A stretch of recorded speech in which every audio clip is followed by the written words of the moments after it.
जय श्री कृष्ण। राधे राधे दोस्तों, आज फिर से आप लोगों के लिए लड्डू गोपाल की एक अद्भुत लीला कथा लेकर आई हूँ, जिसे सुनकर आप लोग भी आश्चर्यचकित हो जाओगे।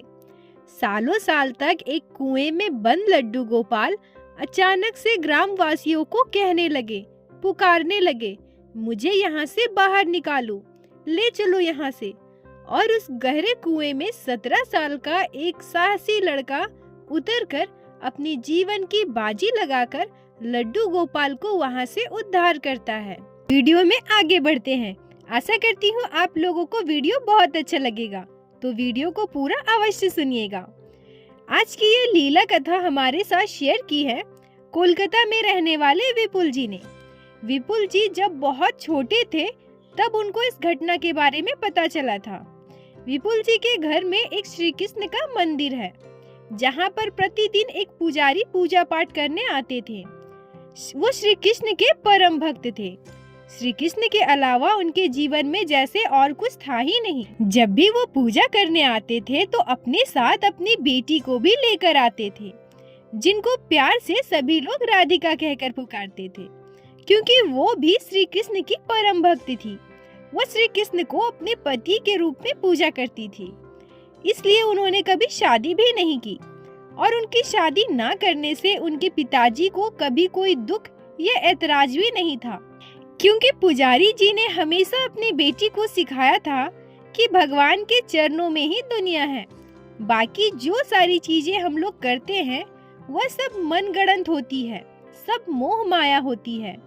जिस चीज के लिए हम लोग इतना घमंड कर रहे हैं वह शरीर भी एक दिन मिट्टी में मिल जाना है। बस हमारे पास रहेगा आत्मा के साथ परमात्मा भगवान का मिलन। इसलिए पुजारी जी की बेटी राधिका श्री कृष्ण को पति मानकर उनकी सेवा करती थी। राधिका जी की माता जी का बहुत पहले ही देहांत हो गया था, जब राधिका जी बहुत छोटी थी, और तब से वो अपने पिताजी के साथ मंदिर में आना जाना शुरू कर देती है और अपने पिताजी से श्री कृष्ण की पूजा की सारी विधि, सारे नियम सीख लेती हैं। राधिका जी का जैसे एक ही उद्देश्य था, श्री कृष्ण की भक्ति करना और उनकी सेवा में खुद को निछावर करना।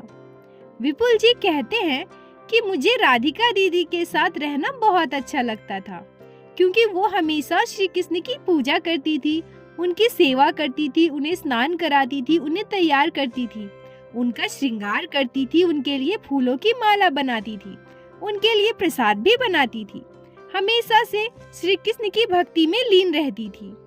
और उससे भी एक बड़ी बात जो मुझे बहुत अच्छी लगती थी, राधिका दीदी हमेशा हमें श्री कृष्ण की लीलाएं सुनाया करती थी। ऐसे ही बहुत ही अच्छे से हमारा दिन कट रहा था, परंतु एक दिन अचानक राधिका दीदी के पिताजी का भी मृत्यु हो गया। अब मंदिर का पूरा दायित्व राधिका दीदी के कंधों पर आ गया। विपुल जी कहते हैं कि एक दिन राधिका दीदी के साथ मैं मंदिर में बैठा था। तब मैं बहुत छोटा था। मैं राधिका दीदी से पूछता हूँ, अच्छा राधिका दीदी, आप श्री कृष्ण को पति के रूप में क्यों मानती हैं? भगवान क्या कभी भी किसी के पति हो सकते हैं? राधिका दीदी एक प्यारी सी मुस्कान के साथ कहती है कि जैसे तुम मेरे भाई हो ना, उसी तरह से श्री कृष्ण मेरे पति है। इसलिए तो उस दिन मुझे लड्डू गोपाल नहीं मिले, नहीं तो आज मैं लड्डू गोपाल की भी सेवा कर रही होती। विपुल जी कहते हैं कि राधिका दीदी की बात सुनकर मैं बिल्कुल चौंक गया, मैं आश्चर्य हो गया।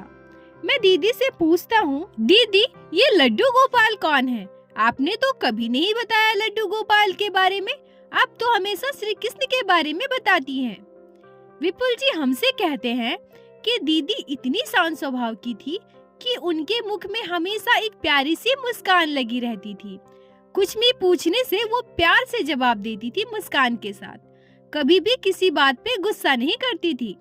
मेरे पूछने पर दीदी एक प्यारी सी मुस्कान के साथ कहती है, लड्डू गोपाल श्री कृष्ण के बाल स्वरूप है, जिसको अपने भाई, पुत्र या दोस्त के रूप में पूजा जाता है।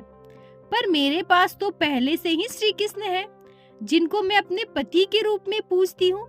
शायद इसलिए उनके बाल स्वरूप लड्डू गोपाल मेरे पास नहीं आए। ये सब सुनकर विपुल जी की जानने की इच्छा और भी ज्यादा बढ़ जाती है और वो राधिका दीदी से पूछती है, क्यों राधिका दीदी, क्या हुआ था, क्यों नहीं आए लड्डू गोपाल आपके पास?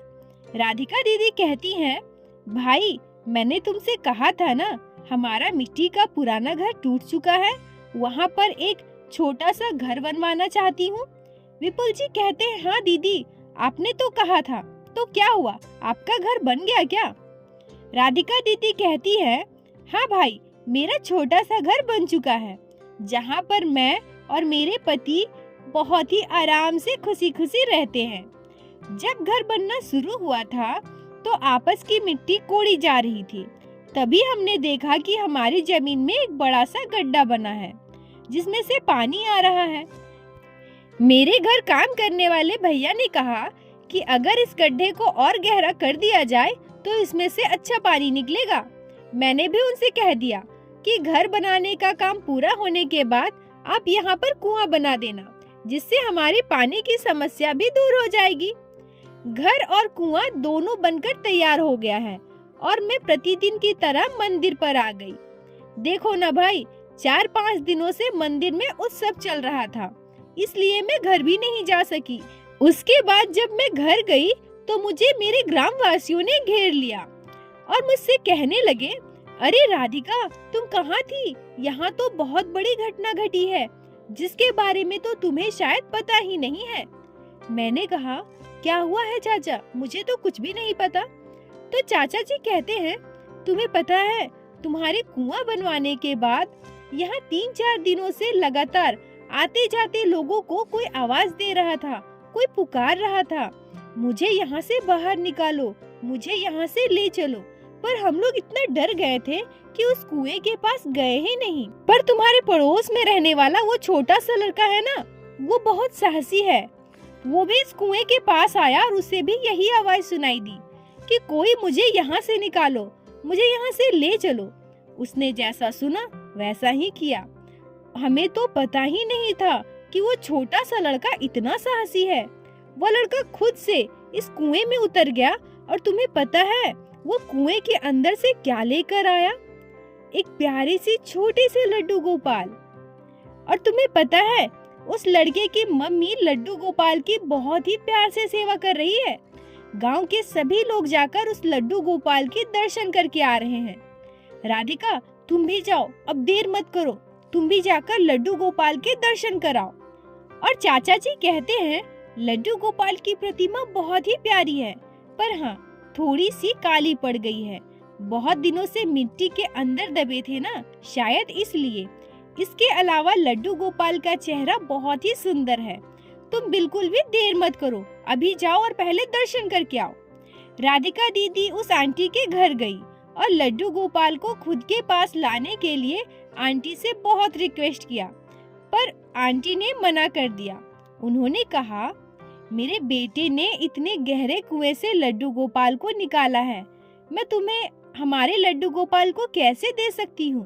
अगर लड्डू गोपाल को तुम्हारे पास जाना होता तो जब तुम उस कुएं को खुदवा रहे थे, जब तुम यहाँ पर थे, तभी लड्डू गोपाल तुम्हें आवाज देते ना। लड्डू गोपाल को तो हमारे पास आना था, हमसे सेवा लेनी थी, इसलिए वो हमारे पास आ गए। मुझे माफ कर दो राधिका, मैं तुम्हें लड्डू गोपाल को नहीं दे सकती। राधिका दीदी कहती हैं कि आंटी ने मुझे लड्डू गोपाल नहीं दिया, पर मुझे इस बात का थोड़ा भी बुरा नहीं लगा, क्योंकि मुझे पता था लड्डू गोपाल को जब जिस पर कृपा करनी होती है तभी करते हैं। हम चाह कर भी लड्डू गोपाल को अपने घर नहीं ला सकते। भगवान को जब जहाँ जाना होता है वो स्वयं ही चले जाते हैं। इसलिए मैंने उनसे कुछ भी नहीं कहा और मंदिर आ गई। विपुल जी कहते हैं कि राधिका दीदी की इस बात को सुनकर मुझे बहुत गुस्सा आया, क्योंकि मैं उस समय बहुत छोटा था। मैंने गुस्से में राधिका दीदी से कहा, दीदी आप तो बहुत अजीब हो, आपने अपने लड्डू गोपाल को क्यों नहीं लिया? वो जगह तो आपकी थी ना, और कुआं भी आपका था, तो लड्डू गोपाल आपके हुए ना। उस आंटी ने आपको लड्डू गोपाल नहीं दिया, इसलिए आप वहाँ से खुशी खुशी बिना लड्डू गोपाल को लिए वापस आ गई। राधिका दीदी तब भी एक प्यारी सी मुस्कान के साथ कहती हैं, अरे मेरे बुद्धू भाई, भगवान मेरे या तुम्हारे नहीं होते, भगवान तो हमारे होते हैं, हम सभी के होते हैं। भगवान को कभी भी हम जोर जबरदस्ती अपने घर नहीं ला सकते। उनकी कृपा हुई तो वो खुद हमारे घर आ जाएंगे। विपुल जी कहते हैं कि सच में उस समय मैं राधिका दीदी की कोई भी बात समझ नहीं पाता था, लेकिन अब मैं उनकी हर बात को समझता हूँ। भगवान श्री कृष्ण की कृपा से और राधिका दीदी के आशीर्वाद से आज मैं एक सफल व्यक्ति हूँ और मैं अपने घर में लड्डू गोपाल की सेवा करता हूँ। राधिका दीदी की अब बहुत उम्र हो चुकी है, वो मंदिर में ही रहती है। राधिका दीदी की इच्छा है कि उनकी मृत्यु उनके पति यानी श्री कृष्ण के चरणों में ही हो और अभी भी वो हमें श्री कृष्ण की लीलाएं सुनाती है और अब भी हमें उतना ही आनंद आता है जितना कि बचपन में आता था। दोस्तों, सच में कब कौन सा इंसान हमारी जिंदगी को बदल सकता है और कब भगवान कृपा करके हमारी जीवन में आ सकते हैं, हम सामान्य इंसान इसके बारे में समझ ही नहीं सकते। ऐसे ही है हमारे प्यारे से लड्डू गोपाल। उनकी लीलाएं अपरंपार हैं। उनकी लीलाओं को समझना इतना आसान है क्या? विपुल जी, आपका बहुत बहुत धन्यवाद जो आपने इस प्यारी सी लीला कथा को हमारे साथ शेयर की और हमारे चैनल के माध्यम से बाकी सारे भक्तों तक पहुंचाने में हमारी मदद की। ऐसे ही आपका साथ और प्यार बनाए रखिए। दोस्तों, अगर आप लोगों को आज की ये लीला अच्छी लगी हो, आपकी आंखें थोड़ी भी नम हुई हो या आपके दिल को छुई हो, तो कृपया वीडियो को लाइक करके ज्यादा से ज्यादा शेयर कीजिए ताकि बाकी भक्त भी लड्डू गोपाल की इस अद्भुत लीला कथा का श्रवण कर सके। और हमारे चैनल को सब्सक्राइब कीजिए जिससे प्रतिदिन आप लोग हमारे चैनल पे श्री बांके बिहारी श्री लड्डू गोपाल की अद्भुत लीला कथा सुन सके। दोस्तों, अगर आपके जीवन में घटी हो कोई भी चमत्कारी घटना या लड्डू गोपाल ने कभी भी की हो कोई भी लीला जिसे आप हम सभी के साथ शेयर करना चाहते हैं, तो कृपया हमें हमारे इंस्टाग्राम पर मैसेज कीजिए। हम आपसे कांटेक्ट करेंगे और उस लीला कथा को हमारे चैनल पे बाकी सारे भक्तों के साथ शेयर अवश्य करेंगे।